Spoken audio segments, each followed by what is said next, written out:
Ultimátum de Irán a Trump. Después de múltiples pedidos de Estados Unidos, Irán finalmente presentó una nueva propuesta para el fin de la guerra. La propuesta iraní de 14 puntos establece una vez más todas las condiciones demandadas por Irán desde el inicio de la guerra, pero retrasa las negociaciones sobre el programa nuclear iraní para más adelante. La propuesta establece además un ultimátum de 30 días para el levantamiento definitivo del bloqueo naval estadounidense contra Irán. De lo contrario, Irán recomenzaría las hostilidades. ¿Cómo responderá el presidente estadounidense Donald Trump? Muy buenas noches, muy buenas tardes y muy buenos días desde Buenos Aires, Argentina, nuestra última transmisión desde mi patria querida. Antes del retorno a Alemania, comenzamos la transmisión número 371 de Demoliendo Mitos Charlas. Muchas gracias por acompañarnos y recuerden ayudarnos con el pulgar arriba. Desde Madrid, España, al otro lado del Océano Atlántico, nos acompaña Fernando Moragón. Querido Fernando, ¿qué tal todo por ahí? Bueno, fin de semana apacible, tranquilo, bueno, típico de esta primavera. Yo tengo que decir una cosa, que es que, bueno, primero que soy mal educado, buenas tardes, buenos días, buenas noches, ayer en la parte del mundo donde estéis y parte del extranjero. Pues bien, yo tengo que decir una cosa, yo sé que Ezequiel no quiere decirlo porque es muy tímido, pero él estaba añorando volver otra vez a Alemania, a Berlín. Echaba mucho de menos a los alemanes. A los alemanes, hecho, esa forma de ser tan prusiana, tan jerárquica, tan poco comunicativa y tal, la echaba de menos. Es decir, esas ratitas de los parques de Berlín. ¡Ay, animalitos! ¡Animalitos! Esas entrañables días y noches de invierno sin calefacción, porque no hay electricidad, ni nada de esto, ni gas, ni cosas de estas. A que lo echabas de menos, confiésalo, si no pasa nada. Fernando, querido, sobre un tema tan espinoso, no comments, sin comentarios. Desde la semana próxima, yo de vuelta por allí, Fernando. Así que por lo menos nosotros en el mismo uso horario desde la semana próxima, y con eso comenzaremos, como hoy, nuevamente las transmisiones en nuestro horario habitual de las 9 de la noche en Europa y 4 de la tarde en el Cono Sur, 2 horas menos, 2 o 1 hora menos, no recuerdo exactamente, en México y Centroamérica. Estimado Fernando, novedades importantes en lo relativo a la guerra en Irán. Aquí el momento, hace algunas horas, el día de ayer, en el cual el vocero del Ministerio de Relaciones Exteriores iraní, el señor Esmail Bakei, en la televisión pública iraní presentaba la propuesta, más bien, o realizaba el anuncio de la entrega de una propuesta a los estadounidenses consistente en 14 puntos después de muchísimos pedidos de Trump personales, incluso a los iraníes. Pueden llamarme cuando quieran, uno de ellos, si no recuerdo mal, estas palabras explícitas textuales de Trump. Bueno, finalmente los iraníes presentaron su propuesta. Estas las condiciones, básicamente las siguientes. Por aquí. Yo recién con las propuestas frente a mis ojos y ahora repentinamente efectivamente desaparecieron. Bueno, en realidad no hay muchos cambios, quiero decir, más o menos es lo que vienen reivindicando, lo que vienen estipulando los iraníes desde las fallidas, antes de las fallidas negociaciones de Pakistán, de Islamabad. Es decir, básicamente es lo mismo, y lo que vienen a decir en última instancia, es que, miren ustedes, señores, la sartén por el mango la tenemos nosotros. Nosotros hasta el momento hemos ganado la guerra. Es decir, así que o aceptan nuestras condiciones o usted verá. Es decir, son conscientes perfectamente de que ahora mismo la situación de Trump es crítica, está metido en un atolladero absoluto, no sabe cómo salir de él, ninguna de las opciones es buena. En el Pentágono ya le han dicho, mire usted, lo de traer tropas terrestres y tal va a ser un desastre. Si usted lo ordena, es un problema. Lo de meter más bombardeos de manera sistemática, nos quedamos sin municiones. Pues usted verá, no tiene opciones militares realistas para poder cantar de verdad victoria. Puede hacer alguna cosa, que eso sí no es descartable, alguna operación de estas estética, de maquillaje y tal, de que ataca no sé qué y tal, y entonces canto victoria y digo, bueno, pues hemos ganado y nos vamos. Pero esto aquí, ya... Fernando, las condiciones finalmente. Vamos a ellas. Las condiciones concretamente las siguientes. En primer lugar, garantías contra futuros ataques de Estados Unidos y de Israel contra Irán. En segundo lugar, la retirada de las fuerzas estadounidenses de los alrededores de Irán. En tercer lugar, la liberación de los activos iraníes congelados por valor de miles de millones de dólares. Cuarto lugar, el levantamiento de las sanciones. Quinto lugar, reparaciones de guerra para Irán. Sexto lugar, el cese de todas las hostilidades, incluido el Líbano. Atención a esto. Y séptimo lugar, un nuevo mecanismo para el estrecho de Hormuz. Esa textualmente la formulación, un nuevo mecanismo para el funcionamiento del estrecho de Hormuz y un ultimátum de 30 días para la resolución de esta cuestión a partir de esta propuesta. De todo lo comentado, Fernando, básicamente los mismos puntos que hasta ahora, sin la mención de las cuestiones nucleares prorrogadas para más adelante. ¿Qué respuesta, en tu opinión, podría presentar Trump frente a esto? Bueno, su primera reacción es tan truth, Fernando. A ver. A lo Trump, como siempre. Cualquier cosa. La reacción: pronto revisaré el plan que Irán nos acaba de enviar, pero no puedo imaginar que sea aceptable, ya que aún no han pagado un precio suficientemente alto por lo que le han hecho a la humanidad y al mundo durante los últimos 47 años. Gracias por su atención en este asunto, Donald Trump.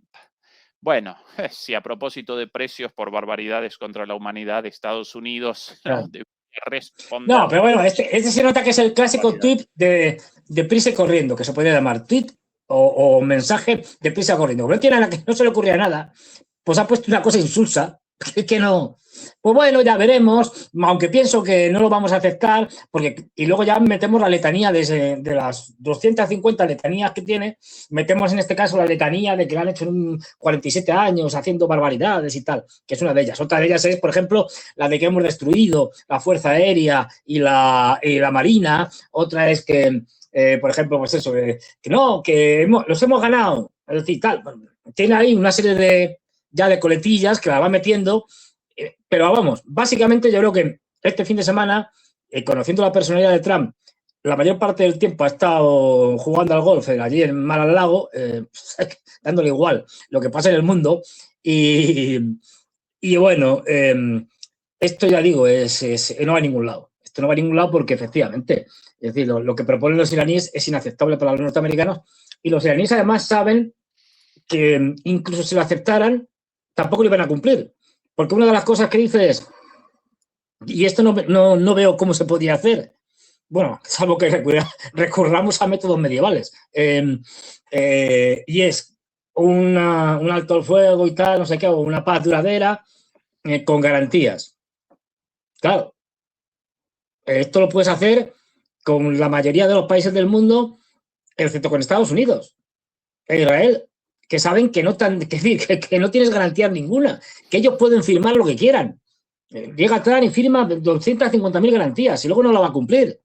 Es decir, no son confiables y como no son confiables, no te pueden dar garantías de nada, salvo que digo, recurramos a métodos medievales como dar rehenes. Es decir, cuando querías garantías, el hijo del señor feudal o del rey, lo que sea, mandaba a sus hijos a la corte del otro, como garantía de que no iba a hacer algo. Pues eso, que Trump coja a sus hijos y los manda a Irán.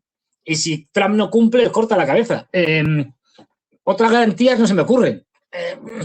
Porque el problema está en que ya Estados Unidos es un país, nunca ha sido un país en vivo, como para tirar cohetes en cuanto a su fiabilidad, pero ya no, lo que firma no tiene ningún valor. Es que ese es el problema, que Trump puede llegar allí y decir, acepto todo, venga, lo firmo. ¿Qué más da? Si no tiene valor. Es decir, y ese es un problema gravísimo. Luego, lo que tú señalabas, es decir, pero si es que desde que empezó esta tregua un tanto sui generis, un tanto extraña, Israel ha seguido atacando el Líbano, con lo cual, y una de las condiciones que ponen es el cese del fuego en todos los frentes, eso no se va a cumplir, porque Israel va a decir, no lo hago. Aunque Trump dice que lo va a cumplir, bueno, pues Trump puede decir lo que quiera, pero yo voy a seguir haciendo lo que me da la gana, porque Trump es rehén de Netanyahu.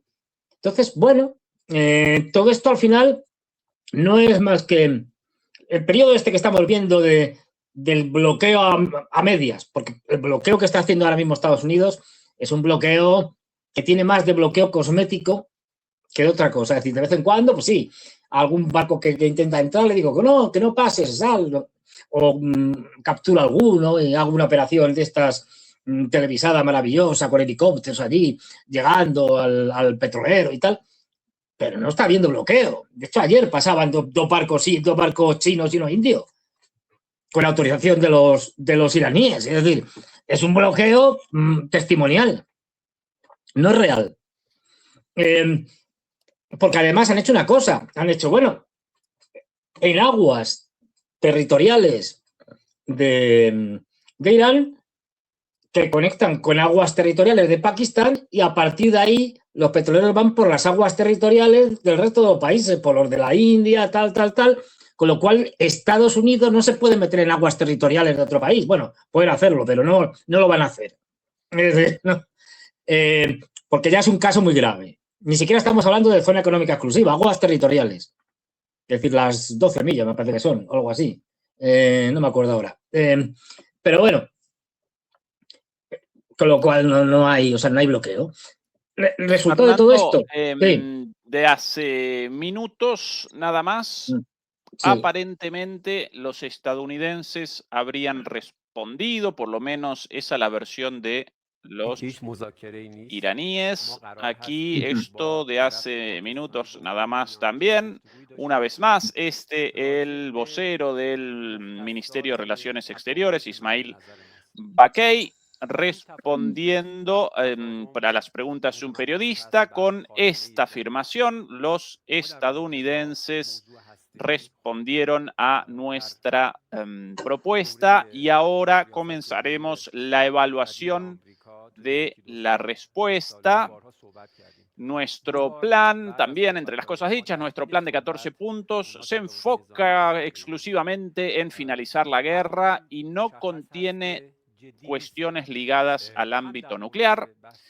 En esta etapa nos queremos enfocar en el final de la guerra, incluido el Líbano. Los estadounidenses ya respondieron, ahora vamos a examinar la respuesta, por lo menos esta, la gacetilla recién publicada junto con esta entrevista. Ya habrían respondido los estadounidenses y ahora determinarán los iraníes. ¿Qué habrán respondido, Fernando? Pues más o menos, ¿no? Es que sí, diciendo que no. Lo pueden decir de muchas maneras, pero no pueden aceptar ese paquete. Esto es aceptar una derrota casi incondicional.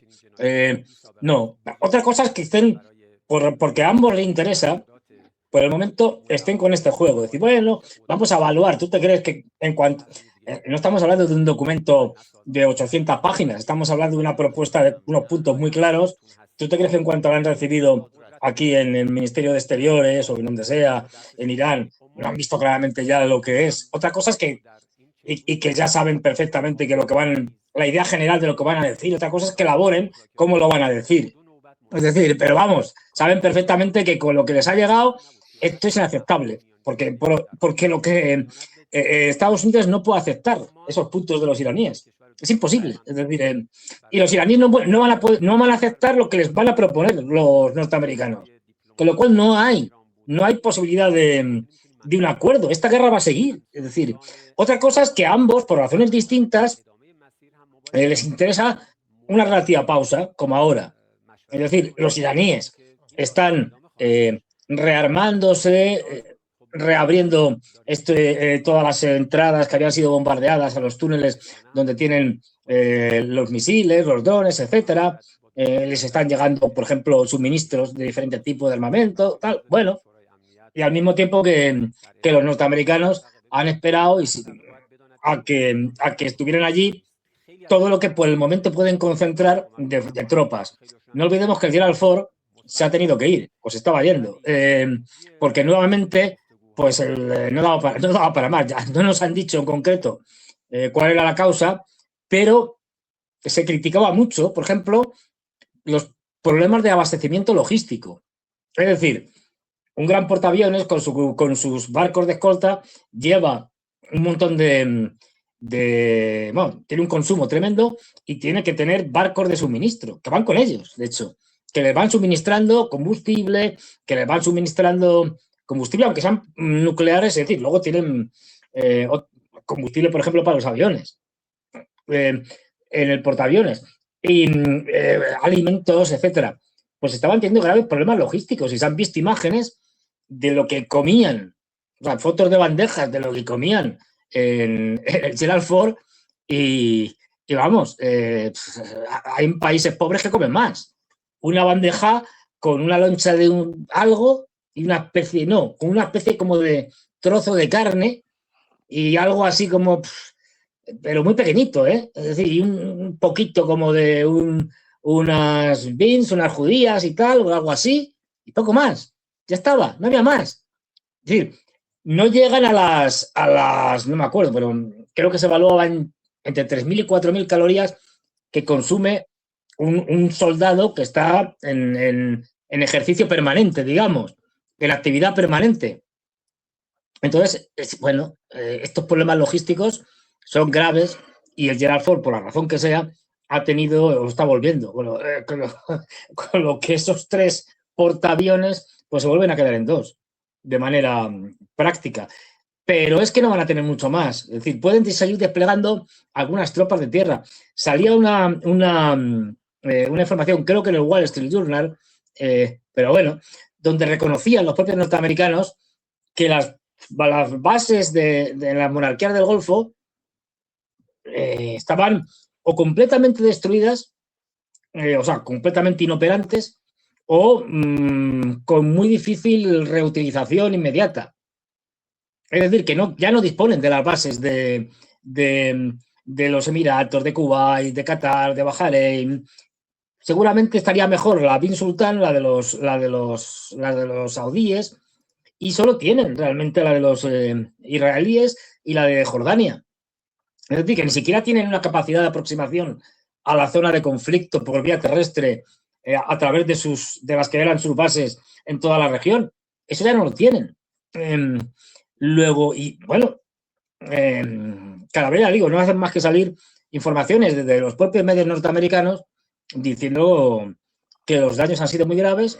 De ahí que una de las cosas que los iraníes exigen es la retirada absoluta de las bases de las monarquías de la región, del Golfo Pérsico. Cosa que, tal y como están ahora, yo creo que hasta los norteamericanos las podrían ceder porque ya les sirven de poco. Las monarquías del Golfo se han dado cuenta de que es decir, se ha roto, y esto es un fundamental. Aquí la clave es que se ha roto un acuerdo que había desde los años 70, desde que se crea el petrodólar.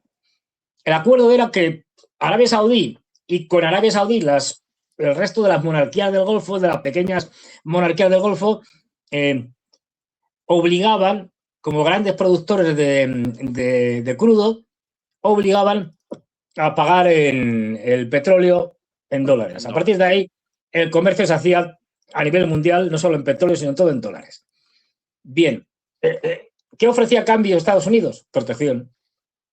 No os preocupéis, vamos a daros protección. Y de hecho, lo cumplieron, por ejemplo, todavía en 1991, cuando Saddam Hussein invade Irak, dijimos, no, vamos y devolvemos a los dirigentes, a los monarcas de Kuwait y tal, les devolvemos Kuwait y para que sigan teniendo allí su chiringuito para hacer lo que les dé la gana. Pero es que eso se ha roto, porque ahora las monarquías del Golfo se han dado cuenta de que ante una guerra con Irán les han dejado tirados, les han dejado abandonados. Y esto, aunque ahora todavía se parche y tal, no tiene ya vuelta atrás. Van a buscar otras garantías. Por eso Arabia Saudí, viéndolo venir, hizo el acuerdo con los pakistaníes, que son una potencia nuclear. Dijeron, no, bueno, pues viendo que Estados Unidos ya no va por ese camino, bueno, a partir de ahora veremos cómo el resto de las monarquías van a ir buscando cada una algún tipo de acuerdo que les sirva de protección. Incluso puede ser, fíjate lo que te digo, en algún caso incluso hasta con los propios iraníes. Quién sabe. Pero ya Estados Unidos no tiene el compromiso, ese se ha roto. De ahí que también sea muy factible que avance muchísimo la venta del petróleo de la monarquía del Golfo a China en yuanes. Y esto es importante, porque ya ese pacto se ha roto, ese pacto ya no tiene vuelta atrás, ese pacto ya no van a confiar jamás la monarquía del Golfo en Estados Unidos, pues saben que en la práctica te dejan tirado. Considerando esta situación, entonces, Fernando, ¿cuál es el más probable escenario entre estos 4 escenarios? El otro día analizados junto a Juan Antonio Aguilar, de menos belicoso a más belicoso. Por un lado, el acuerdo es el primer escenario, vos recién con una negativa grande a este escenario. El segundo escenario, la continuidad del bloqueo naval sin el reinicio de las hostilidades, algo así como una suspensión del conflicto, una suerte de congelamiento del conflicto en su situación actual, sin un acuerdo, pero sin hostilidades mayores. Tercer escenario, una escalada con ataques aéreos. Cuarto escenario, un desembarco terrestre, lo mismo si en las costas de Irán verdaderamente o en alguna de sus islas. ¿Cuál, en tu opinión, el escenario más probable? Seguramente, no tengo claro si van a hacer una operación terrestre o se van a limitar a una operación aérea, pero va a haber una escalada. Es decir, esto no es más que un impasse. Esto es un momento, esto es como como en los combates de boxeo, cuando toca la campana y cada uno se va a su lado y le empiezan a echar agua y tal, y le dan lo que sea para, en fin, lo reaniman. Pues es lo mismo. Es decir, ahora cuando suene otra vez la campana, van a volver los ataques, porque fíjate que el bloqueo sigue, es un bloqueo, como digo, un poco pedorro, pero bueno. Los norteamericanos están aferrándose al bloqueo, pues no saben otra cosa, no saben qué hacer. Sí. Están prolongando este bloqueo, entre comillas, porque, ya digo, no tienen opciones. Y están viendo a ver qué se les ocurre, a ver qué improvisan. Y luego lo del Líbano va a seguir. Y no olvidemos que si Netanyahu ve que la cosa se puede encaminar incluso a un congelamiento, es decir, una cosa, bueno, pues eso, lo dejamos como tal y que nadie hace nada, lo va a reventar, porque no le interesa un congelamiento a Netanyahu. Con lo que va a haber escalada y veremos si es solo aérea o una combinación, porque lógicamente si es terrestre también está con apoyo aéreo, terrestre, yo creo que es más terrestre aérea, es decir, más terrestre con apoyo aéreo, evidentemente, pero porque no les queda mucho más. Porque lo otro sería retirarse, pero retirarse lo veo muy difícil. No va a poder. Netanyahu necesita que la guerra continúe y que incluso se expansione. No olvidemos, Netanyahu tiene elecciones parlamentarias en octubre. En esta semana veíamos como nuevamente ya por enésima vez le volvían a llamar a los tribunales, tal, hacía el mismo paripé, esta vez se presentó, pero dijo que tenía que irse porque cuestiones de seguridad nacional, en fin. La lista es interminable, porque no tiene solo un juicio, tiene varios, por corrupción, malversación de fondos públicos, tráfico de influencias, es decir, es una lista larguísima. Entonces, Netanyahu sabe que su supervivencia política pasa por... Y no olvidemos, esto es importante, que se me iba de la cabeza. A ver, una cosa es lo que vemos desde otras partes del mundo, otras poblaciones, la mayor parte de la población mundial crítica con el Estado de Israel y con su gobierno y con lo que están haciendo en todos los ámbitos, y otra cosa es la percepción de los israelíes. De hecho, yo he visto encuestas de medios israelíes, es decir, de periódicos israelíes sobre ahora mismo cómo estaría la distribución parlamentaria. Hay que decir que el Parlamento, de lo poco democrático que tiene Israel, es que la distribución de los parlamentarios es estrictamente porcentual. Es decir, que tú sacas un porcentaje tanto de votos y eso se corresponde con tantos escaños. De ahí el fracturamiento que hay siempre en el Parlamento israelí, pues hay un montón de partidos de todo tipo y condición, pues al final es un sistema absolutamente proporcional. Entonces, bueno, lo que estaban diciendo las encuestas es que volvía a ganar el Likud. Perdía. Es decir, la percepción de la población israelí es más con respecto a Netanyahu de crítica a su mala actuación en el sentido de que no ha sabido ganar la guerra, que no aunque estén en contra de la guerra, que no es lo mismo. De hecho, al final, lo que se veía en esas encuestas básicamente era una futura coalición con alguno más. Es decir, de estas, bueno, de un arco, es decir, por ejemplo, el Partido Laborista y el Likud, si quisieran hacer una gran coalición, no saldría aquello, ¿no? Por poner un ejemplo, ¿no? Netanyahu se le rechaza por una parte de la sociedad israelí, pero porque lo ha hecho mal, no por lo que ha hecho. Sí, Fernando, antes de comenzar con Israel y varias cosas, Israel y el Líbano, naturalmente, y varias cosas preparadas al respecto, aquí declaraciones de Trump recientes, hace muy poquitito, sobre Qué raro. esta cuestión. Bueno, podemos por aquí un par de tonterías habituales de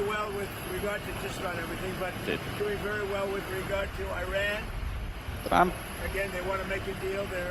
Con respecto a Irán, quieren hacer un acuerdo. Tienen problemas en definir quién es su líder, porque hemos asesinado a todos. Vamos a ver cómo respondemos. Esto de hace un rato, aparentemente, según los iraníes, ya habrían respondido los estadounidenses. Señor presidente, usted ayer por la noche dijo que sería mejor no hacer un acuerdo. Y ahí, cuando recuerdan las declaraciones anteriores, comienzan las contradicciones de Trump. Bueno, lo que yo dije fue que si nos fuéramos ahora, les costaría 20 años reconstruir todo.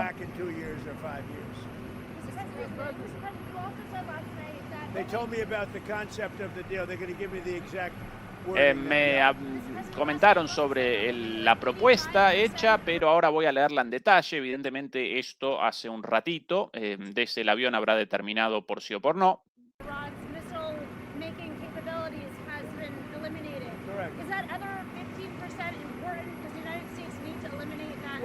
Señor presidente, usted dijo ayer por la noche también que el 85% de las capacidades militares iraníes habían sido eliminadas. ¿El 15% restante lo preocupa? ¿Tendría que ser eliminado también?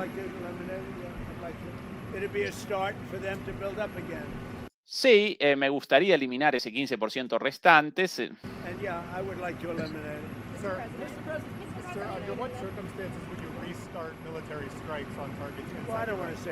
Señor presidente, ¿en qué circunstancias comenzarían nuevamente los ataques? Bueno, no quiero decir eso abiertamente. No puedo decirle eso a un reportero. Pero si se portan mal, si hacen algo malo, entonces sí. Es una posibilidad que podría suceder, que comencemos nuevamente los ataques.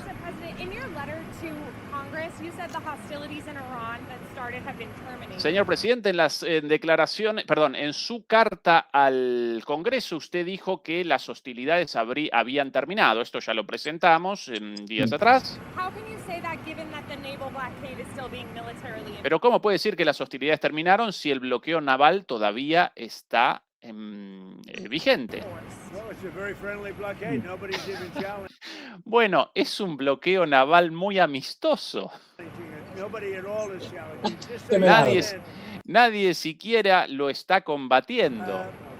Many presidents have been involved in things that are very big.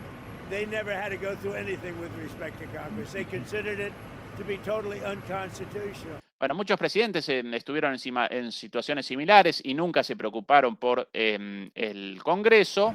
And the Democrats in Congress that push this, and probably a couple of Republicans, they're hurting our negotiating ability, which is infinite right now. Y los demócratas y algunos republicanos que están atacándome con esta cuestión del Congreso están perjudicando nuestras chances en las negociaciones.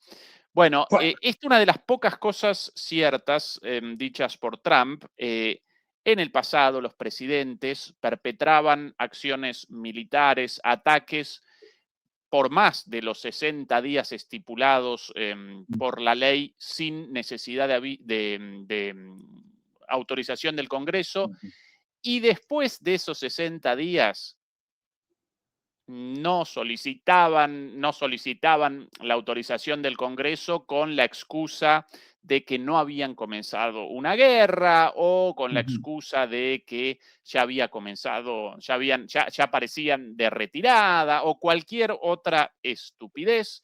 Lo mismo Clinton en Kosovo en el 99, sin autorización del Congreso después de 60 días. Lo mismo también Obama en Libia, supuestamente, sí, una acción, ¿cómo lo llamó? Una acción comando, pero no una acción militar. Con estas tonterías, estas artimañas, ninguno responde verdaderamente al Congreso. En eso, verdadera la afirmación de Trump, pero ciertamente presentó una carta después de 62 en lugar de 60 días, en el medio 48 horas de anuncio, las primeras 48 horas consideradas como tiempo de anuncio. Bueno, 62 días después presentó una carta con la supuesta finalización de las hostilidades, pero en la misma entrevista responde, sí, muy probablemente vamos a comenzar de nuevo los ataques. Claro, cual, pero... a ver, no, pero bueno, a ver, igual que... ha respondido que te parte de risa, no, pero es un bloqueo amistoso. Serán ataques amistosos. Luego no podrán ser considerados como una guerra, pues son ataques amistosos. Es decir, bueno, pues es que es... A ver, efectivamente, es decir, el presidente al final se busca cualquier historia para saltarse lo que manda la legislación de los 60 días para decidir, porque, a ver, puede decidir, claro. Una vez pasados esos 60 días, lo que pasa es que esto no lo hace nadie, porque no le conviene. Puede decidir declarar la guerra. Podría. Quiero decir, ese plazo lo que le dice es que, una de dos, que esas operaciones militares las pueden calificar de cualquier manera como operación antiterrorista, operación, yo qué sé, operación técnica militar, como hacen los rusos, y tal, yo qué sé, cualquier manera, bueno, pues... en esos 60 días tú puedes, una de dos, o dejas de hacer eso o directamente declarar la guerra. Lo puedes hacer, ¿eh? Claro, nadie lo declara porque eso sería una cantidad de problemas para quien lo declare tremendos. Pero puede seguir haciendo más o menos lo mismo, buscándose cualquier tipo de eufemismo y calificarla, pues llamarla, yo qué sé, operación humanitaria para el rescate de las monarquías del Golfo. Es cualquier cosa. Bueno, no creo que eso sea un impedimento para Trump, precisamente. Pero vamos, lo que estamos viendo aquí es un Trump, y lo estamos viendo en los últimos días, un Trump que ahora ya está, sí que no sabe nada qué hacer. O sea, ya se le acaba las excusas, y aparte de esas letanías, estamos viendo un Trump que le están preguntando y le están diciendo, y bueno, ¿y qué vas a hacer y tal? ¿Va a acabar con lo que queda, con el 15% que queda? Bueno, pues es posible, quizás sí, quizás no. ¿Y va a haber paz? Tal vez, tenemos que mirarlo, ahora miraremos el documento. ¿Y va a haber guerra? No, bueno, depende de cómo del punto de vista en que lo miremos. Sí. Claro, quiero decir, ¿qué es lo que está diciendo? Nada. ¿Por qué? Porque ya está tan atascado, es decir, ya está tan carente de opciones que no sabe qué hacer. Están improvisando. Y esto va a ser lo más grave, que cuando tomen la decisión que sea, va a ser una decisión improvisada, sobre la marcha, a falta de tener una opción buena, no tiene ninguna opción buena, y bueno, pues el desastre está garantizado, o casi garantizado. Ahora estamos en esa etapa de congelamiento relativo, porque se siguen pegando en el Líbano, pero esto, bueno, pues puede durar una semana más, 2, pero va a llegar un momento en que va a estallar. En mayo esto revienta. Fernando, a propósito del Líbano, aquí la portada en este preciso momento, en el New York Times, traducida al español, Israel afirma que está aplicando el modelo de destrucción de Gaza en el Líbano, así luce la devastación. Imágenes satelitales, fotografías y videos muestran la magnitud de las demoliciones generalizadas en el sur del Líbano. New York Times, medio pro-israelí por demás, con algunas imágenes ahí a la vista de la destrucción. Yo voy a presentar algunas de las difundidas por las propias Fuerzas Armadas israelíes. La graban hasta los soldados israelíes, es decir, o sea que... Esto difundido por las Fuerzas Armadas israelíes, aquí Bin Chebeil, localidad en el sur. Atención, destrucción total y absoluta. El modelo de Gaza lo llaman la devastación total, la desaparición de, aquí podemos presentar otra más, también difundidas por ellos, esto como comentario a los sensores de YouTube, estas imágenes oficiales difundidas por ellos mismos, ¿sí? Aquí esto en la misma localidad, Bin Chebeil, completamente devastada, ahí el estadio de fútbol, totalmente devastado, destruido también, y ahí puesta la bandera, ¿sí? Sí. Bueno, pues están efectivamente en un proceso de demolición, porque al final la idea básica es que los habitantes de esta parte fronteriza del Líbano con Israel no puedan volver a ningún sitio, pues ya no tengan casas, excepto arrasados, y por lo tanto tengan ya que decir, bueno, pues ya nos migramos definitivamente a otra parte del Líbano y ya no volvemos. Cosa que nunca han hecho, ¿eh? Cada vez que ha habido guerras de todo y han terminado, han vuelto. En ese sentido son extraordinariamente tenaces, y es verdad que además Hezbollah, que es una especie de Estado dentro del Estado, siempre ha tenido un elemento fundamental de ayuda social, desde comedores públicos hasta construir casas a los que han perdido su casa por causa de la guerra de los israelíes. Es decir, que bueno, que esto hay que entenderlo, yo creo, bueno, pero aparte de venganzas y cosas de estas y tal, y de fundamentalmente porque se quieren anexar esa parte del sur del Líbano. Es decir, ya no han visto que lo de ponemos unos proxies, como su día fueron, si mal no recuerdo, las milicias, las falanges libanesas, no, las falanges libanesas, no me acuerdo. Unas milicias que estaban en el sur. Las de Samir Jagea o algo así. Sí, o Gagea. No, esas no las falanges, no, esas más al norte, si no recuerdo mal. No, había no me acuerdo claro el nombre, que eran los que los proxy que tenían en la zona fronteriza y eso al final fue derrotado junto con los israelíes que estaban allí.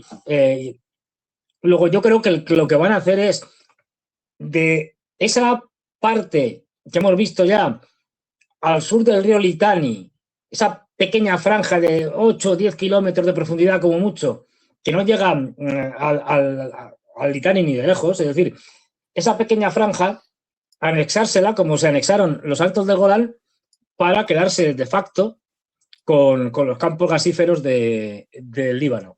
Yo creo que básicamente esa es la... Porque desde el punto de vista de la justificación de no, es que hacemos esto para evitar que Hezbollah nos vuelva a atacar o nos pueda atacar, no tiene más mínimo sentido, porque 8 o 10 kilómetros ahora mismo con los drones que tiene Hezbollah o con los misiles no es nada. Es decir, a propósito de eso, Fernando, claro. quiero presentar unas imágenes de un conflicto, unas imágenes bélicas, imágenes militares, sin ninguna exposición de gente muerta, herida, ni mucho menos, nada de eso, pero sí imágenes de la guerra. Ayúdame, Fernando, vos, o mejor, como adivinanza, Fernando, por favor determina de qué conflicto estamos presentando imágenes. Joder, atención a esto, porque seguramente va a recordar estas las imágenes tomadas desde un dron de ataque. Y esto recuerda mucho, Fernando, a la guerra en Ucrania, ¿verdad? Podría ser. Ahora, la vegetación, ¿no? Como Bueno, que genera pistas. Hay la detección de objetivos, tanques y ahora el ataque a uno de ellos. Fernando, de repente lo que nosotros durante cuánto tiempo, por lo menos desde hace 2 años, cuando los israelíes presentaban imágenes de conglomeraciones de soldados y tanques en la frontera con el Líbano o en los territorios del sur del Líbano, nosotros respondíamos. Si eso apareciese de esa forma, si esa conglomeración apareciese en Ucrania o en Rusia, los machacarían con drones. Los libaneses, Hezbollah, aún carece de esta tecnología, de esta capacidad, pero desde esta guerra de repente comenzaron los libaneses a realizar ataques con drones con múltiples tanques Merkava israelíes ya destruidos por completo, como este de recién. ¿Qué connota eso? ¿Qué genera eso en esta guerra? Estamos ante un cambio en la guerra en general, brutal, salvaje, cada vez más rápido, y ya no hay fuerza pequeña, ojo, y Hezbollah no era pequeña, pero bueno, ya no hay fuerza pequeña que siendo capaz de hacerse con drones, si hacerse con drones para distancias cortas es casi casero, quiero decir, lo hace cualquiera, ya no hay fuerza pequeña que no tenga capacidad de golpear al ejército más poderoso del mundo que uno quiera ponerle enfrente. Y lo estamos viendo. En el caso de Hezbollah, además, han empezado a utilizar drones, tanto de estos normales, digamos, esto es un cuadricóptero, por lo que se ve, tanto de los cuadricópteros sin cable como los de fibra óptica. Es verdad que los de fibra óptica tienen pocos, pero también se ha visto ya ataques con drones de fibra óptica. Es decir, que ahora mismo... Estas imágenes aparentemente de drones no cableados. Sí. Sin embargo, hay otro... y la operación de ese dron metido por la compuerta del vehículo blindado. Eso un operador ya con manejo formado. No tienen todavía, que tienen el manejo, tanto los rusos como los ucranianos, que te lo meten por el sitio más pequeño y más raro. Pero bueno, es como todo, en la práctica. Se aprende. Ahora, Fernando, esos drones no cableados y aún así sin interferencia. Recordarás que en las imágenes en Ucrania, los drones, hasta la aparición de los drones cableados, los drones alámbricos con un cable, los drones inalámbricos en las imágenes presentaban interferencia, lluvia, como lo llaman, por la guerra electrónica. Acá ni eso. porque los israelíes, supuestamente conocedores de la técnica de los drones, los cambios en la doctrina militar a partir de esto, no están estableciendo, ¿por qué no generan mecanismos de respuesta electrónica a estos drones, Fernando? Porque es llamativo, ¿no? Porque, a ver, porque puede haber varias razones, pero una, pasa lo de siempre. Las que se consideran la potencia dominante en una guerra o muy superior a la otra suelen cometer el error muy habitual de minusvaloración, infravaloración del enemigo y sobrevaloración de tus capacidades. Con lo cual, bueno, un dron o dos no pasa nada. Cuando han visto que, de esto al principio los tanques iban por la buena, ni siquiera le ponían el somier por arriba y estas cosas, ¿no? Entonces, bueno, claro, pues bueno, no, somos muy superiores. Bueno, pues al final han tenido que aprender que en una guerra con drones ya los vehículos blindados cada vez están siendo más inútiles. Es decir, de hecho, lo que estamos viendo en la guerra que es la vanguardia en el desarrollo de las guerras presentes y futuras, que es la guerra de Ucrania, estamos viendo que cada vez se usan menos vehículos blindados y tanques cada vez menos. Es decir, porque no tiene mucho sentido. Si no te puedes mover, tienes una línea de frente en la cual a 20 kilómetros a un lado y a otro no hay manera de moverse. De hecho, las unidades terrestres están ya siendo fundamentalmente abastecidas en la mayoría de los casos en esos últimos 20 kilómetros, 15 kilómetros por drones terrestres y aéreos. Es decir, que la logística ya la hacen los drones, no la hace un vehículo, un camión o un vehículo blindado. Esto está obsoleto. Ahora mismo los israelíes, como los norteamericanos, están haciendo una guerra del siglo XX, pero en el siglo XXI. Y claro, ¿qué pasa? Que cuando se dan cuenta que Hezbollah tiene capacidad de atacar con drones, pues no están preparados. Porque pensaban que esto, bueno, pues como mucho alguno por ahí perdido. No, esto es diario, cotidiano. Y bueno, pues ahora van deprisa y corriendo a poner las coberturas estas en plan somier. Y de hecho, yo no lo he visto, hasta hace unos días no se había visto, no digo que no haya habido, pero no se había visto hacer lo mismo a los israelíes. Es decir, que los israelíes utilizaran drones de este tipo de ataque. Los primeros que se han visto ha sido que yo he visto hace unos días. Es decir, que ni ellos mismos consideraban que tendrían la necesidad de este tipo de pequeños drones porque se consideraban superiores. Porque estaban pensando en términos de una guerra que ya no existe. Es decir, ¿qué es lo que les pasa a los norteamericanos? Sé que al final los portaaviones los tienes que mandar por ahí a 1000 kilómetros porque un dron o un misil te lo machaca. Y esto, bueno, no se han adaptado y les va a costar adaptarse porque las inercias de un ejército ya, digamos, establecido, con unas doctrinas militares establecidas y tal, son muy grandes.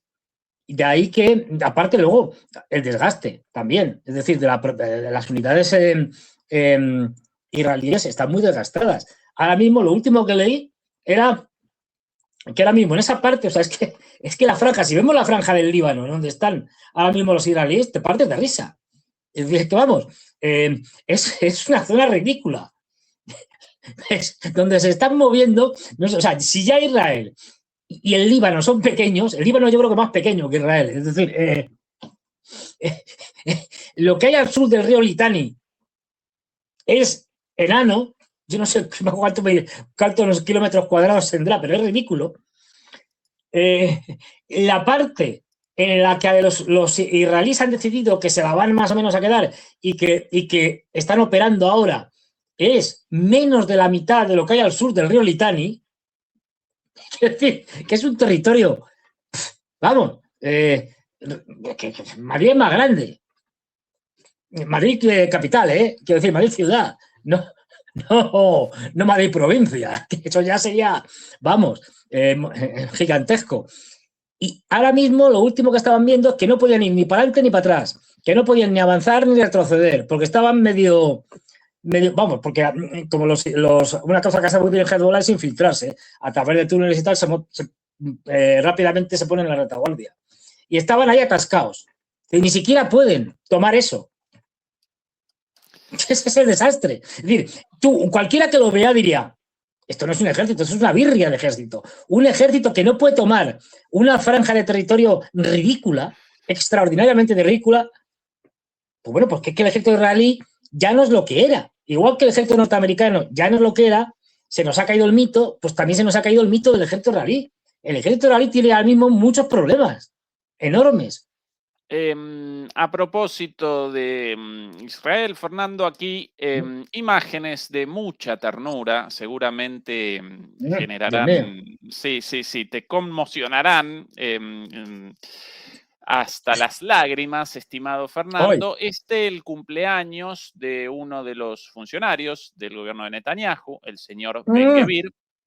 Hoy. Aquí el ¿Qué regalo, tipo tan despreciable? Digo, aquí el regalo recibido de su esposa, una torta decorada para la ocasión. Qué bonito todo. Atención, ¡epa! ¿Qué es eso? ¿Qué es eso? Al diseño un nudo de marino. la torta. Sí. Un nudo marino, ¿no? Qué ternura, cuánto amor marital. Pero vamos a ver, eso. Aquí es la mujer, Fernando, a ver, no está claro. Esa es la esposa de él. Entonces, aquí te dice, con todo mi cariño, te deseo que acabes en esto.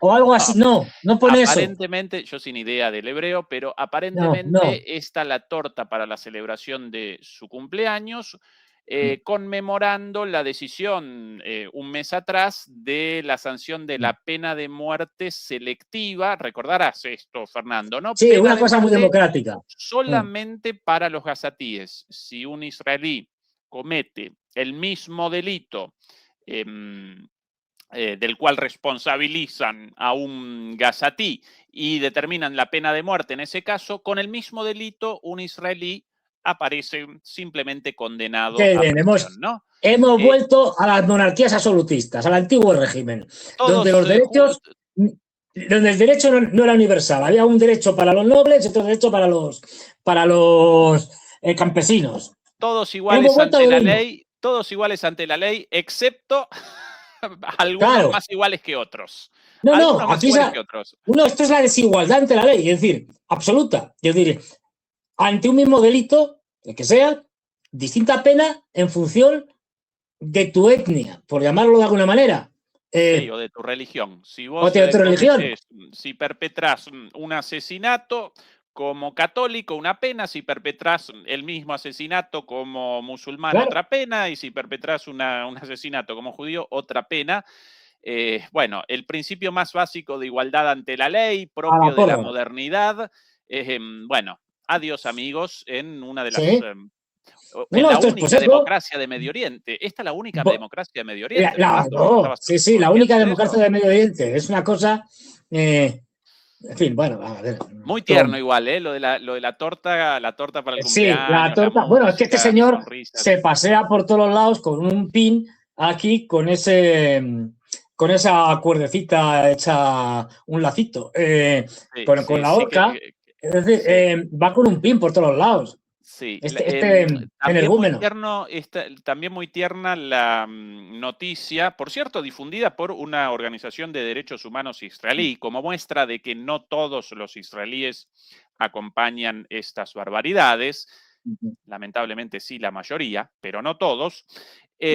Hace poquitito presentaron un informe de acuerdo al cual en las cárceles perros adiestrados realizaban vejaciones, lo voy a presentar de esa manera, realizaban vejaciones, realizaban actos humillatorios con los presos, desde, bueno, pis encima hasta cosas peores, incluso violaciones llevadas a cabo por perros adiestrados contra los presos. También, ¿no? De toda la ternura de los pichichos, de los caninos, los perritos de 4 patas, convertido en esta asquerosidad de lo más sádico y enfermo posible sobre la faz de la tierra. este señor con esa capacidad, ¿no? Ha habido Hasta lo tierno lo desnaturaliza, genera basura hasta de lo tierno, pero bueno. Efectivamente. Es que además esto ha sido denunciado, ha sido reconocido por el propio ejército iraní de que estos sucesos se habían producido. Es decir, y han dicho que bueno, que sí, que lo iban a castigar, sanciones administrativas, vamos. Es decir, o te bajo el rango, o cosas así. Pero lo han reconocido, o sea, no estamos hablando de que no, esto se lo ha inventado una organización de derechos humanos, no, o esto es gente antisemita, terrible. No. El propio ejército israelí ha reconocido a través de una serie de denuncias que se habían hecho de que efectivamente estos acontecimientos habían sucedido y ha dicho que sí, que es una cosa terrible y tal. Pero vamos, no ha pasado, por lo que yo sé, de castigos administrativos, pequeñas cosas de estas, porque siguen haciendo ese tipo de barbaridades. Pero es que, o sea, ellos mismos han reconocido que lo hacían. Es decir, o sea, que no es... Bueno, esto también es muy, Fernando, muy democrático. Si puede Trump, si pueden los Estados Unidos en el primer día de ataques contra Irán perpetrar un ataque criminal contra una escuela de niñas, con imágenes documentando el descenso de los misiles Tomahawk, y Trump responde, no, pero podrían haber realizado el ataque con Tomahawks otros países. El único país con esos misiles, Estados Unidos, el responsable de los ataques ese día, Estados Unidos, ya sabido por todo el mundo, reconocido incluso por los propios militares, pero según Trump, no podemos determinar, eso aparece en investigación. Desde hace 2 meses aparece en investigación la cuestión, Fernando. Más de 150 niñas asesinadas en investigación, ningún problema. Claro, esto es lo de siempre. Esto ya lo han hecho muchas veces, tanto israelíes como los norteamericanos. Cometen una atrocidad y a partir de ahí sí lo investigamos y en el mejor de los casos, pues algún tipo de sanción, una pena de cárcel testimonial. En muchos, absolutamente nada. Después nos tiramos ahí un montón de meses, años investigando y al final llegamos a la conclusión de que no ha pasado nada, punto, ya está. Y otra cosa, bueno, esto ya nos tienen acostumbrados, pero es lo que hay. O sea, de lo poco bueno que tiene la época que estamos viviendo es que las caretas ya se han caído. Ya después de Trump, yo no creo, bueno, siempre hay algún tonto por ahí por el mundo, pero yo no creo que ya nadie se trague lo de que Estados Unidos es el baluarte de la democracia y la libertad y de que van llevando esa democracia y esa libertad al resto del mundo. Este discurso que nos vendían en la Guerra Fría y tal, y que nos siguieron vendiendo hasta ahora, pues yo creo que ya, hombre, es decir, pues ya no, está claro. Es que Trump además lo dice con una crudeza absoluta. Vamos a esto porque me interesa, que nos queremos quedar con su petróleo, tal, es decir, no se corta. Me paso el derecho internacional, pues en fin, por los cataplines. Sí es que lo dice. A partir de ahí, pues yo creo que esto, bueno, pues, a ver, esto está llevando a término el que cada vez la población mundial sea más contraria, se perciba a Estados Unidos como lo peor de lo peor. De hecho, ahora mismo, en el ranking de percepción a nivel mundial está en las últimas posiciones, es decir, cualquiera, China, Rusia, quien sea, y mira que se ha hecho campaña antirrusa, pues los norteamericanos están por debajo de los rusos, incluso en Europa, que mira que ha habido ahí los medios de comunicación machacando con la rusofobia y que los rusos son malísimos, el dictador Putin que está todo el día matando gente ahí como un vampiro y chupándole la sangre, en fin, todo tipo de delirios, pues aún así ni por esas. Es decir, Estados Unidos ahora está percibido como el peor de los países. Bueno, es decir, esto es de lo poco bueno que se puede extraer de esta guerra mundial en la que estamos insertos. Es que ya no hay tiempo para digamos, elaborar mentiras o hacer mentiras elaboradas para disfrazar las cosas. No, ya directamente se va a pecho descubierto y tanto los norteamericanos, los israelíes como los europeos cada vez lo dicen de forma más abierta. ¿Para qué vamos a andar con tonterías? Bueno, aquí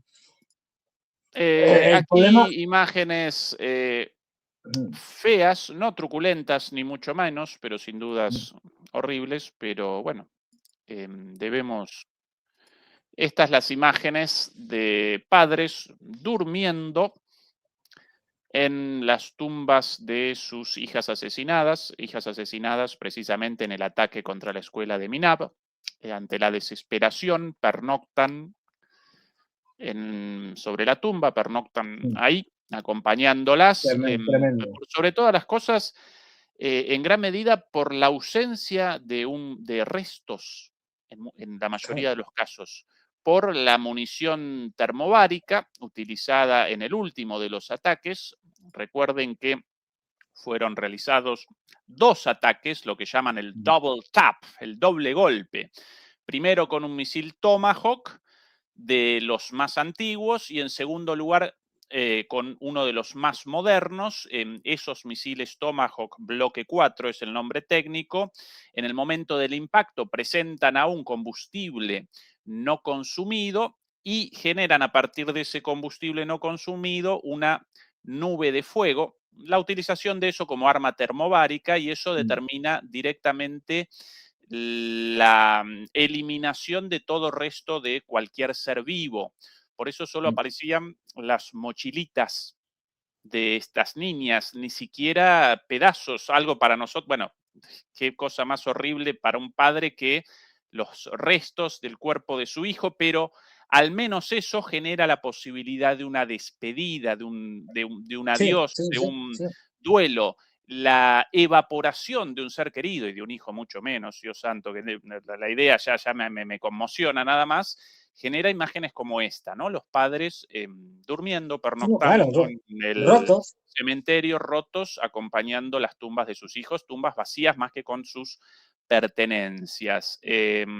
Cuánta maldad, Fernando, ¿no? Qué asco, por favor. No, pero maldad además, yo creo que es que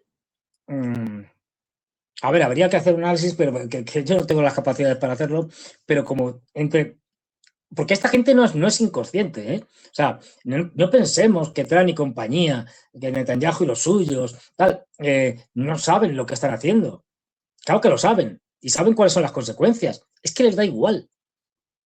Es más, en el caso de los israelíes, no solo del gobierno de Netanyahu o de tipos como Ben Gvir, no es que les dé igual, es que se felicitan de ello. Sí. En el de la Minab, Estados Unidos, en ese el responsable Estados Unidos. Así que Trump... sí, pero es que a Trump le da igual. Es decir, es que Trump es un tipo sin escrúpulos. Sí. Es que son tipos sin escrúpulos. Es decir, son tipos... ¿pero qué es Trump? Vamos a ver. Trump es un tiburón, un inmobiliario y de la zona de Manhattan, que es la zona donde... es un mafioso, es decir, la zona donde la lucha de los diferentes promotores inmobiliarios es más salvaje, en donde vale todo. Si hace falta te cargas al enemigo, lo sobornas, es decir, un tipo... Porque además Trump es un tipo que, es decir, no es un hombre hecho a sí mismo ni nada por el estilo, es un heredero. Es decir, su padre era un promotor inmobiliario, su abuelo era un promotor inmobiliario y el tío era un tío rico. Es decir, o sea, que no... Bueno, pues para ser eso hay que ser un tipo inmoral, despiadado. Entonces, bueno, claro, traslada su experiencia despiadada como promotor inmobiliario en Manhattan a la política. Entonces no tiene ningún problema en arrasar cosas, es absolutamente igual. Es decir, y sabe que está matando gente. Bueno, ¿y qué? Esta es la clase política que nos gobierna, porque no creamos que von der Leyen, Macron, Merz o Steinmeier son muy diferentes. No lo son. No olvidemos que todos pertenecen a eso que podemos llamar en conjunto la clase Epstein. Eso lo dice todo de ellos. No hay que esperar otra cosa, es decir, de ellos. Fernando, querido, por aquí imágenes también de hace minutos de Trump una vez más sobre otra cuestión, respecto a otra cuestión. Atención.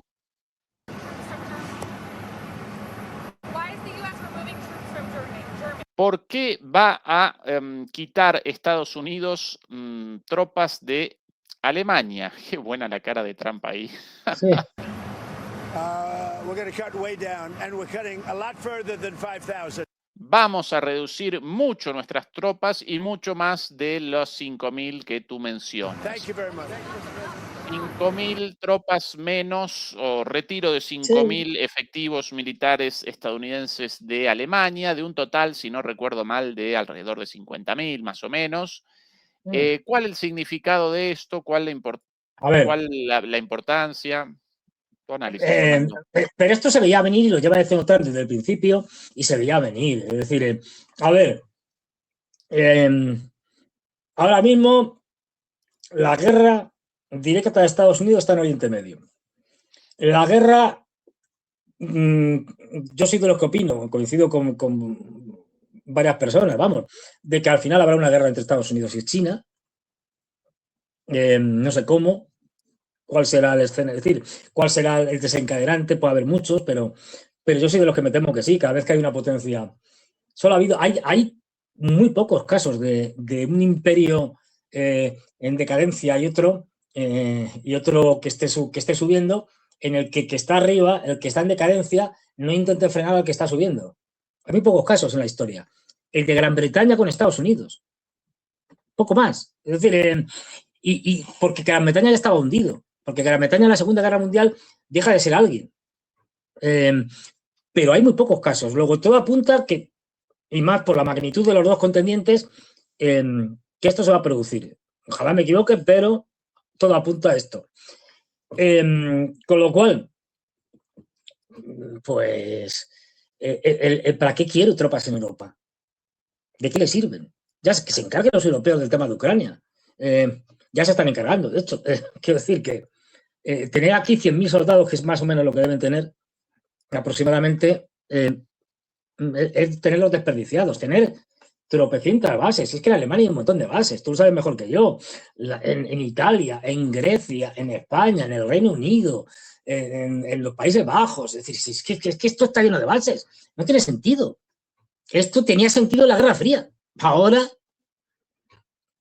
bueno, entonces no olvidemos que la Guerra Fría, en su momento álgido, aquí en Europa, había más de 300.000 soldados norteamericanos. Es decir, que ahí tenía sentido porque estabas en un escenario de posible conflicto con ni más ni menos que la Unión Soviética. Ahora no. Ahora encima has corrido con la ampliación de la OTAN hacia el este, has corrido las fronteras y la guerra en Ucrania está lejísimos de lo que era la Europa occidental de la OTAN inicial. ¿Para qué? Es desperdiciar recursos. Y hay que trasladar esos recursos fundamentalmente a Asia-Pacífico, porque saben que la guerra definitiva se va a librar allí. No olvidemos que, aunque ya lo he dicho, voy muy rápido, que la guerra primero de los demócratas contra los rusos y ahora de Trump, es decir, los republicanos contra Irán, no son más que estrategias distintas para un mismo fin, que es ir a destrozar a los chinos. Si hubieran conseguido reventar en Rusia, le habrían destrozado la capacidad de suministros energéticos y de todo, y de retaguardia estratégica, aunque es un país muy grande y estas cosas, a los chinos. Si hace lo mismo con Irán, también les hacen un daño enorme, brutal. Es decir, que no son fines en sí mismos, son medios para conseguir el que es el gran objetivo de toda la élite norteamericana, al unísono, que es evitar que los chinos sean la próxima potencia hegemónica mundial por méritos propios y les destrocen el chiringuito. No olvidemos que todos estos de Palantir, por ejemplo, las grandes tecnológicas, la inteligencia artificial y demás, los chinos se lo están comiendo ya con patatas. Y dentro de unos años se lo van a comer ya completamente con patatas. Es decir, los números unos a gran diferencia en inteligencia artificial, para bien o para mal, serán los chinos. Bueno, por eso el manifiesto de Palantir, Fernando, claro, llamado guerra, la solución, guerra directamente. Guerra. Claro. Es decir, ¿por qué? Porque se nos acaba el chiringuito, porque el señor Elon Musk se le acaba el negocio, porque los Tesla ya no sirven para nada, porque están vendiendo los chinos ya coches mucho mejores que los Tesla y por la mitad de precio. No pueden competir, pero es que hasta en el tema espacial con SpaceX y tal, si este año ya los chinos van a conseguir lanzar cohetes con con etapas reutilizables. A partir de ahí, como mucho en 10 años, han superado a Estados Unidos en el tema espacial, pero vamos. Entonces, es que saben que el negocio se les acaba. Y como se les acaba el negocio, pues tienen que ir a por los chinos, que son los que van a acabar con su negocio porque van a estar haciendo las cosas mejor, con más tecnología y más baratas, que ya Occidente está empezando a copiar a los chinos. Antes nos copiaban ellos a nosotros, ahora los copiamos a ellos. Esto es lo que hay. Y entonces, como están desesperados, de ahí que tengan que destruir a China como sea. Bueno, pues van a ir, al final van a ir. Es decir, yo soy de los que pienso que van a salir escaldados, que van a perder, pero que lo van a intentar. Ya veremos cómo, pero lo van a intentar. Noticia de último momento, aparentemente un aterrizaje de emergencia del avión de Pedro Sánchez en Turquía. Todo bajo control, Pedro Sánchez y la tripulación sin problemas, pero el aterrizaje efectivamente de emergencia debido a un desperfecto técnico en Turquía. Eso ha sido Putin, seguro. Seguramente. Eso ha sido Putin, seguro. Querido Fernando, desde hace varios días pendiente el tema de Mali. Mali. Lo presentamos por encima. Sí, vamos allá. Que lo presentemos un poquitito aquí, algunas imágenes solo a modo ilustrativo de la situación en los últimos días, de los reportes. Estas las tropas o las fuerzas del gobierno de Mali respondiendo a los ataques de grupos de terroristas islámicos, de grupos islamistas, el capítulo africano del ejército islámico, lógicamente con el financiamiento de los de siempre, ¿no? Estados Unidos y Francia, básicamente. Y no solo financiamiento y participación. Ahora contaremos cosas. Bueno, a ver, sí. No sé si tienes un mapa ya a mano para que la gente se haga una idea, porque Mali pues tampoco es un país muy conocido, ¿no? No es como si hablar de Francia, o que dices, hombre, pues Francia tal. Para hacer una idea de más o menos, grosso modo, el lío que hay. Y quiénes están es decir, quiénes han conquistado una parte, el gobierno en donde se mantiene más o menos sólido, etcétera. Porque en un marco además regional, que todo esto afecta a todo el Sahel, quiero decir, porque lo primero que ves, y esto lo sabe todo el mundo, ¿no? En cuanto entras en una parte de África, lo primero que ves es dices, estas fronteras son muy raras, porque están hechas con tiralíneas. Claro, sí. Ese es el origen de casi todos los problemas, que se crearon estados absolutamente ficticios, que nunca habían existido, que era producto del reparto colonial. Y por eso vemos, ahí tenemos a Mali. Por eso vemos aquí que buena parte de Mali son líneas rectas. Es decir, tiro para arriba. Bueno, pues básicamente tenemos aquí Mali. Digamos, ahí lo vemos. Mali. Ahí está. Un país enorme, como se puede ver. Ahí lo tenemos. Sí. Digamos que la parte, ahí Bamako, la capital, la parte del sur, estoy generalizando mucho, la cosa es mucho más compleja, pero bueno, la parte del sur, esto que vemos, esta parte del sur, está controlada por el gobierno, más o menos.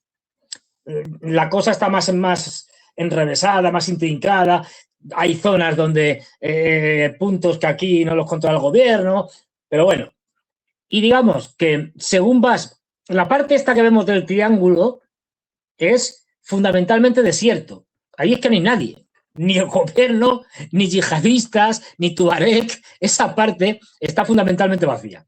Entonces lo que queda es esto que vemos aquí, estas zonas de ríos y tal. La parte norte, esta, que no es desierto, aquí es donde están los Tuareg y es una zona donde han lanzado fundamentalmente la ofensiva junto, y esta es la novedad, con los yihadistas del Jinim, de Al-Qaeda, para que nos entendamos, en la región. Bueno, pues los yihadistas y los Tuareg han lanzado una ofensiva conjunta, nunca lo habían hecho, hasta ahora, con muchos miles de hombres, y han tomado la zona norte.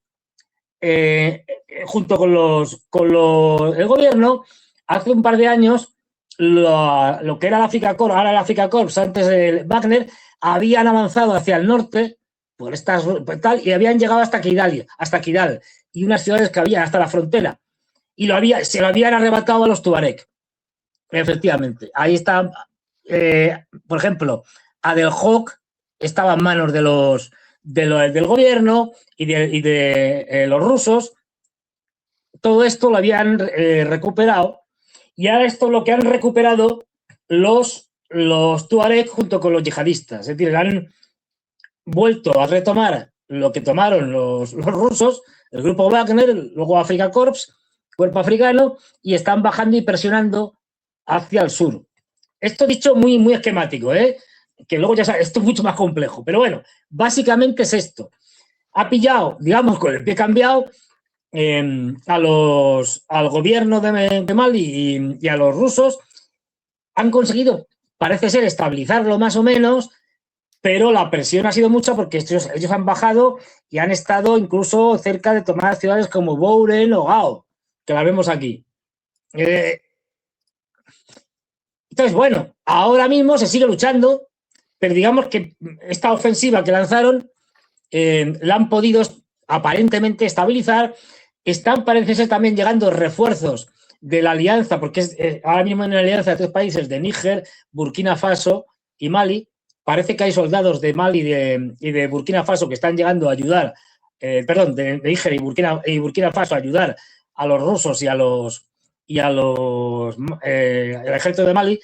Y bueno, vamos a ver, porque esto no ha hecho más que empezar, en una guerra que viene desde hace ya varios años, desde que pegan el golpe de Estado al actual gobierno militar y echa a los franceses. ¿Quién está detrás de esta ofensiva? O sea, y ha coordinado a los yihadistas y a los tuareg, pues franceses y norteamericanos. De hecho, una de las cosas que de hace tiempo están allí ayudando a los tuareg, por ejemplo, y que se sabe, pues lo han publicado, y o sea, no es ningún secreto, es que hay ucranianos expertos en drones, ayudándoles, enseñándoles el manejo de drones y manipulando drones.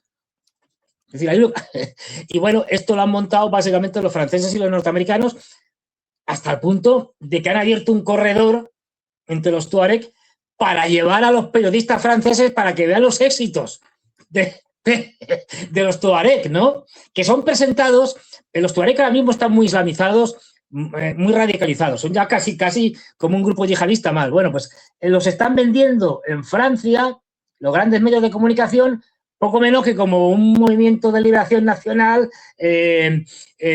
tuareg, moderado, no. Es decir, porque otro proceso de blanqueamiento, como el que se hizo con los yihadistas de Al-Juliani en Siria. Sí, recordemos que como resultado de del cambio de gobierno, la decisión de no solo de Mali, sino también de Burkina Faso y de Níger, de la expulsión de las bases militares francesas y estadounidenses, los franceses y los estadounidenses aparecen no solamente con la sangre en el ojo, sino que aparecen desesperados por la recuperación de presencia en esta región, desde la cual realizaban, por cierto, en el caso de Mali, el monitoreo de muchísimas operaciones militares, no solamente en Mali, sino en todo el norte de África e incluso, según algunas fuentes, operaciones de manejo de drones y de inteligencia hasta Ucrania, prácticamente. Sí, desde el cambio de gobierno, desde el derrocamiento de los señores neocoloniales franceses a cargo de estos países, desde ese entonces estos países, Mali, Burkina Faso y Níger, aparecen en la órbita rusa por decisión de ellos mismos. Ellos realizaron un pedido de asistencia militar y los rusos respondieron primero con Wagner y después con el Afrika Korps, lo llama, ¿no? Sí, Afrika Korps, el cuerpo africano. El cuerpo africano, la pero que son básicamente los Wagner con otro nombre. Con otro nombre. Es el enfrentamiento, Fernando, es en todos lados lo mismo, el enfrentamiento de Estados Unidos y sus aliados en decadencia, Claro, decrépitos, amorales, en este caso Francia, el país colonial por excelencia en esta región de África, contra las potencias emergentes, en este caso requeridas por los propios malieños o malienses, sinceramente ni idea cuál es el gentilicio. creo que maliense, pero no me haga mucho caso tampoco. Malienses, bueno, requeridos por ellos mismos, o bien los chinos, o bien los rusos, o bien ambos, los chinos por lo general con presencia económica y los rusos con presencia militar. Lo mismo que en Irán, de alguna manera también, lo mismo que en Ucrania, lo mismo que en Venezuela, Y al Fernando, final, también, porque ¿por qué les, ese sentido. Sí, claro, Fernando. no, ¿por qué les interesa Mali? Aparte del mal ejemplo, Mali, Burkina Faso, Níger, aparte del mal ejemplo de haberse enfrentado y echado a los franceses y a los norteamericanos, pues lo que estamos por lo de siempre, porque tienen un montón de recursos, fundamentalmente uranio y oro, pero no solo. Estamos siempre, es decir, que, de hecho, Francia extraía una cantidad de recursos a precios de saldo absolutamente del latrocinio, es decir, bueno, pues en el caso de Níger era su principal suministrador de uranio, con lo cual hay que prescindir del uranio de Níger, porque los de Níger, los nigerinos, esto sí me lo aprendí, los nigerinos han dicho que no le venden uranio a los franceses, con lo cual han tenido que buscar otros suministradores y eso les está haciendo mucho daño. Orano, que era la empresa que se dedicaba a la explotación de uranio francesa, la expulsaron del país, ustedes fuera. Y claro, es un muy mal ejemplo para la región. Es decir, y además, y luego, por ejemplo, en Mali también, en Burkina Faso hay oro, también hay, sin tener las grandes cantidades de Nigeria, que es el gran país en todos los aspectos, en cuanto a población y en cuanto a recursos energéticos y tal, pero también hay petróleo en la región. Entonces, claro, y además estos tres países tienen un problema. Ninguno de ellos tiene salida al mar. Y de ahí que sea más difícil para ellos poder colocar sus productos cuando tienen países limítrofes como Nigeria que están a favor de los norteamericanos y de los franceses ahora mismo. Y bueno, pues de ahí que estemos en una guerra que viene de lejos. Es decir, entre otras cosas porque los propios malinenses, cuando la operación Serval y luego otra que no me acuerdo cómo se llamaba, que hicieron los franceses para combatir el yihadismo en el Sahel, se dan cuenta de que los franceses han sido fundamentalmente inoperantes. Entonces, bueno, al principio sí pudieron expulsar a los yihadistas que estaban a punto de tomar Mali, pero luego aquello se estabilizó y se tiraron varios años ahí en el que, bueno, los yihadistas siguen atacando, con lo cual llegó un momento en que dijeron, pues estos señores no nos sirven para nada, váyanse. Sí, maliense, el gentilicio maliense o malí, y malíes en plural, malí o malíes. ¿Cuántos países en el mundo, Fernando? Uno no puede siquiera recordar. Bueno, 200, grosso modo. No, a ver, y África, yo reconozco además que es muy complicado porque muchos de los países que en la época colonial o inmediatamente después de la época colonial se llamaban de una manera, luego cambiaron el nombre. Con lo cual. Y en algunos casos más de una vez. En algunos casos más de una vez. Sí, más de una vez. Entonces, claro, ahí. Fernando, sobre el final, palabras recientes de Netanyahu anunciando la adquisición de más armas y el aumento del presupuesto militar de Israel. Israel es más fuerte que nunca y siempre debe ser mucho más fuerte que nuestros enemigos, por lo tanto defiendo dos principios, el fortalecimiento militar y la independencia con respecto a este fortalecimiento. Estamos adquiriendo 2 escuadrones de aeronaves de última generación, F-35 y F-15. Estas aeronaves refuerzan la abrumadora superioridad aérea israelí, una superioridad que también se ha demostrado profundamente en mi corazón. Y ahora, con un rugido, nuestros pilotos pueden llegar a cualquier lugar en los cielos de Irán y están preparados para hacerlo si es necesario. Referencia directa a Irán. Tenemos aeronaves formidables, tenemos pilotos formidables y con respecto a la independencia he dado instrucciones para invertir en la capacidad de fabricación independiente de municiones. En la próxima década agregaremos 350.000 millones de sequels, la moneda israelí, al presupuesto de defensa para fabricar esas municiones en Israel y no depender de países extranjeros. Al mismo tiempo, desarrollaremos aeronaves israelíes innovadoras. Esto cambiará todo el panorama. Y en cuanto a los drones, hace unas semanas ordené la creación de un proyecto especial para contrarrestar la amenaza de los drones. Y hoy se me presentará un informe sobre los avances en este asunto. Llevará tiempo, pero estamos trabajando en ello. Seguiremos garantizando la superioridad de Israel en todos los ámbitos. De casualidad he mencionado las dos cuestiones, Irán y los drones, Fernando. Claro, que se durmieron en laureles, lo que pasa siempre. Dicen, nada, nosotros sí tenemos drones de largo alcance y tal, pero estos para luchar en el corto alcance contra Hezbollah y tal, nada, ¿qué más da? ¿Qué más da? ¿Qué más da?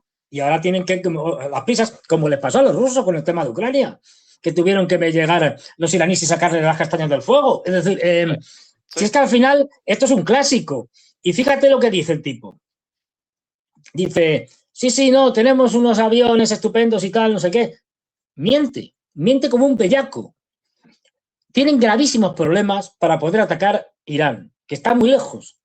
De hecho, no podrían atacar Irán prácticamente si no fueras con la ayuda americana. No ya ahora que los norteamericanos participan de forma directa, pero incluso en la guerra de los 12 días, como no pueden, ningún avión, ni norteamericano, ni israelí, que son los mismos, es decir, pueden llegar a Irán, bombardear y volver, para que nos entendamos. Necesitan repostar en vuelo. Israel no tiene apenas aviones de repostaje en vuelo, una decena. Si no le ponen los norteamericanos, incluso en la guerra de los 12 días, los aviones de repostaje en vuelo, no pueden bombardear. O sea, que está mintiendo, como un bellaco.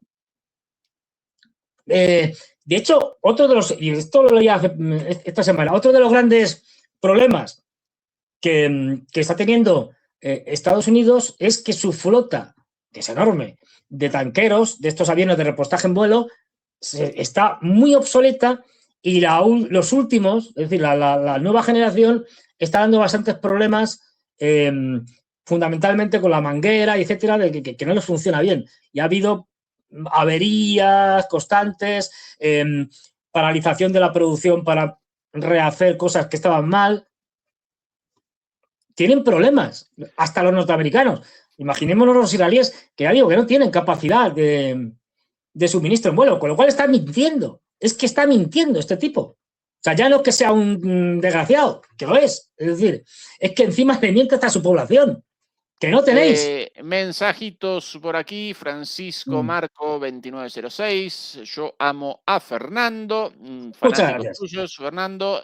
Waldo Quijada, felicitaciones Ezequiel y Fernando. Gran aporte que hacen a la libre expresión. Son la luz en la oscuridad de la desinformación. Gran trabajo. Muchas gracias, Waldo. Muchas gracias. Nos acompaña.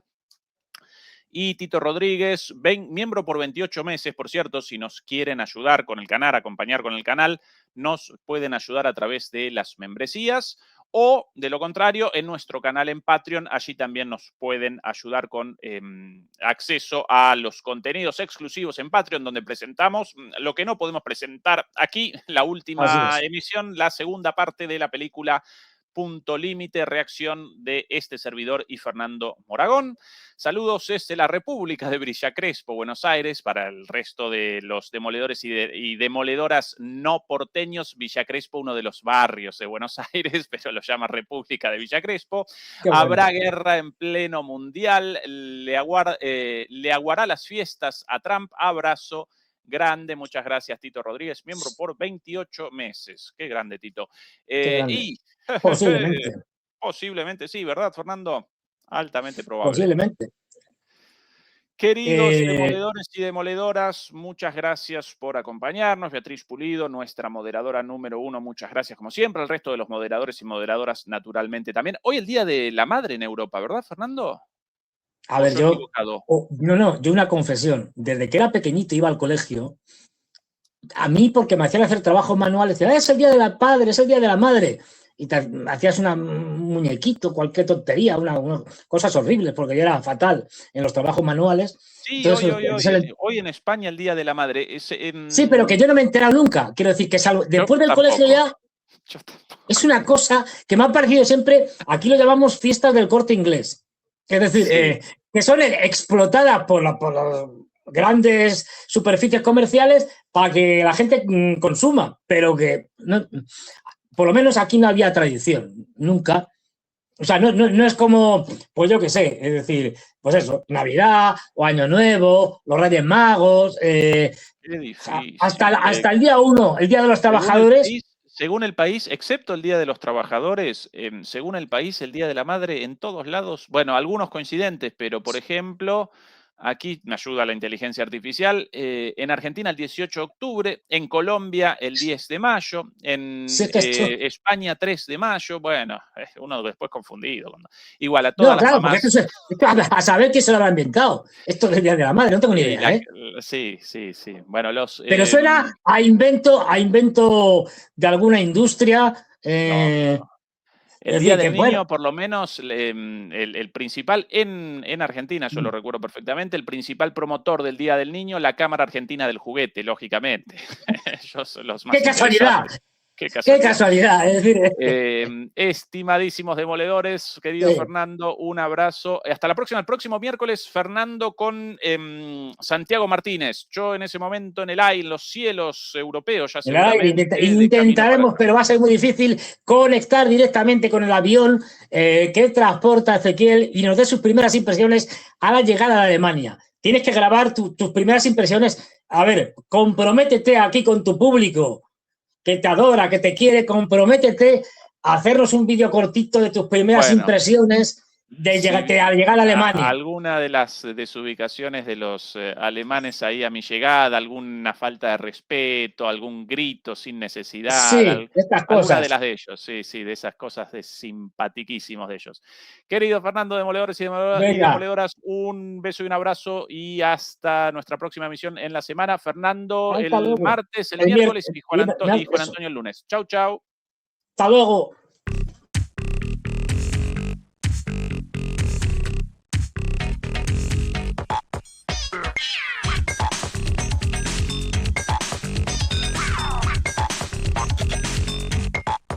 Yeah.